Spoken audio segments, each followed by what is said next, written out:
We've got the Bank of Japan. Clearly, this is a quarterly update from them. My sense is that the Bank of Japan has already begun a soft taper, and I think we'll get some sense of what that looks like through the guidance that we get from Bank of Japan. RBA, probably less to do, less to see, but guidance around a number of the issues that we're watching closely here in Australia.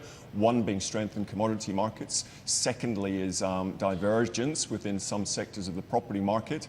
And thirdly, a currency that probably continues to be above where the RBA would like to see it.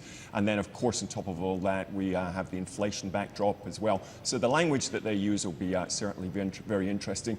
Finally, the Fed, I think clearly, as we go through the data that we've got this week, and obviously guidance from the Fed, I think the language that they'll be giving us will probably look very similar to the language that we got in October last year, where they talked about the fact whether it was appropriate to raise interests at the next meeting. So I think we're going to be getting a signal. How nuanced that signal is given developments in the US political situation in the US, I think it's going to be very important. So I'm just going to roll from one risk event to the next and just take into account the information that we get on hand.